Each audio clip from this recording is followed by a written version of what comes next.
Well, hey everyone, it's a beautiful spring day here today. I'm just out kicking around the woods looking for some wild edibles. I was hoping to find some morel mushrooms. I haven't found any of those yet, but I just come across another edible variety that I want to share with you all today. These are known as the Pheasants Back mushroom, also called Dryad saddle. It's a pretty good mushroom, but it's not at the top of my list like the morels are. These tend to be a bit tougher than other varieties, so preferably you want to harvest them when they're under 3-inch diameter. What I'm finding here today are a bit past their prime. I'm going to go ahead and harvest a few anyway, because if you slice them thin enough, it's still a pretty good mushroom. I prefer to have these in soups and stews and sauces and things like that, but the morels are just fabulous, just fried in butter. Boy, they are the best mushroom out there. So I'm going to go ahead and show you the different characteristics and how to identify the Pheasants Back mushroom.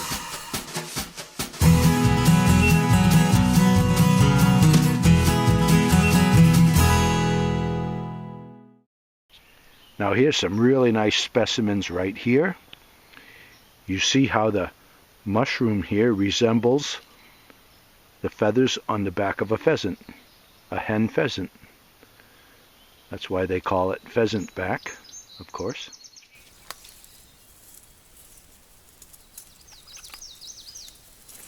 One of the main identifying characteristics of this mushroom here is the little honeycomb spores on the back.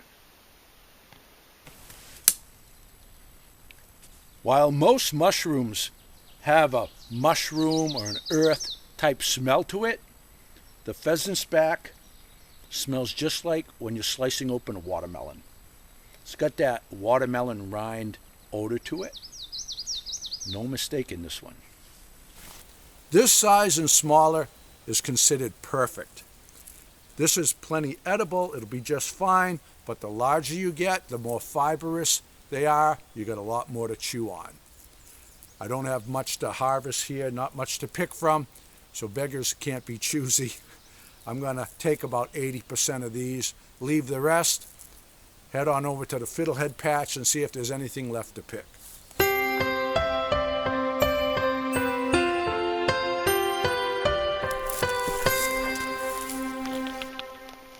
See, all of these are way gone by here.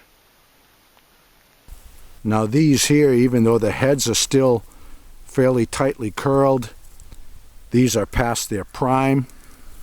I'm not going to pick these. These here are the ones I'm after. Right down there. That one there. This one here. This is what we're looking for right here.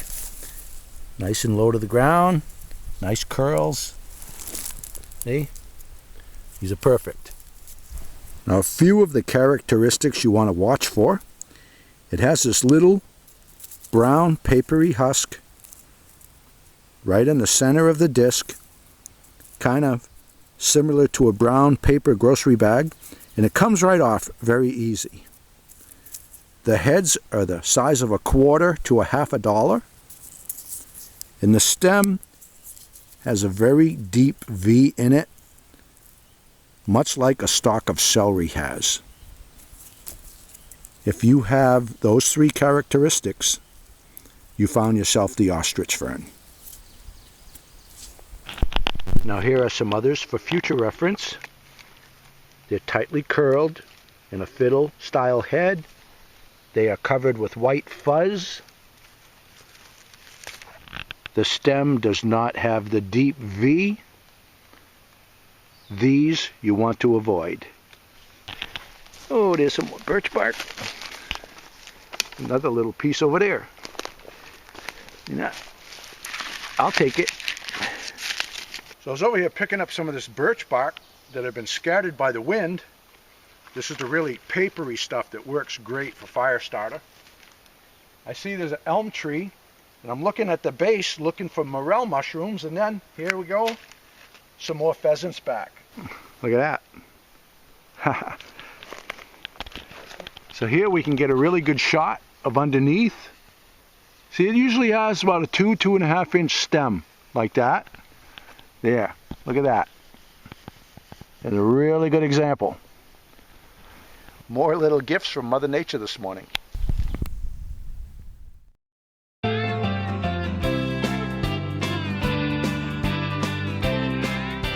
didn't find any of the morel mushrooms yet, but we're scoring pretty good on the wild edibles anyway. Found a nice batch of the Pheasant Back mushrooms. Did pretty well with the Fiddleheads in spite of being late on my approach. Got a nice batch of some fire starter, and now I've come across a small batch of Wild Leeks, so I'm going to show you these. Wild Leeks are probably my favorite wild edible. They even top the Fiddleheads, and they go really good together. Get a cast iron pan, some Wild Leeks, some Fiddleheads, and some brook trout. It's a meal fit for a king. So I'll show you what these are all about. Now for identification purposes, here's this little garden trowel. The entire plant is about the length of the trowel. Generally it's a single or a double leaf plant. Got a pink stem where it comes out of the ground, and a nice little bulb below. This has the aroma and the flavor kind of halfway between onion and garlic. They are delicious. To harvest them, I just pull the leaves away from them. Take my little spade, dive in, a couple inches away, in a few inches. And I separate the ground water there and remove a few. Then I tuck this back in,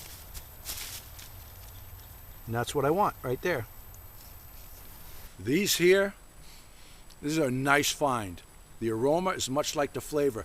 If you're an onion and garlic lover like myself, you will love these. If you come across a patch, just pick a small percentage of them so they don't spread out like an invasive species. They're fairly slow growing, so be conservative when you harvest them. This was a nice find this morning. I'm so glad I came across these. Wild leeks, ramps, or rampsons are most commonly found in hardwood forest. They're easy to prepare, and the entire plant can be eaten raw or cooked and used in any recipe calling for garlic or onions. After trimming the roots from the bulb, I transplant the root clusters, and now I have leeks growing where they weren't before. The Pheasants Back mushroom is best when sliced thin and sautéed in butter or bacon fat, or slow simmered in soups and stews. Mushrooms over 3 inches are often fibrous and tough to chew. Fiddleheads, or the Ostrich Fern, are most commonly found in damp areas along riverbanks. They have a flavor reminiscent to broccoli and asparagus.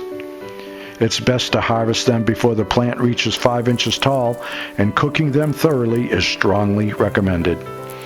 For more in-depth information regarding fiddleheads, please see my fiddlehead tutorial in the description below.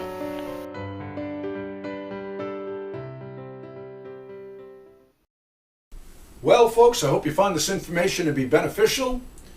Knowing how to identify and prepare a few wild edibles is not only fun, but it could be a real lifesaver if you ever found yourself in a survival situation. And if you ask me, well, that's just good backwoods logic. Yes. Well, I hope you enjoyed the video, and if you did and you'd like to see more of the cabin life, please click the subscribe button so that you can follow along with future updates. All the best to you, and God bless.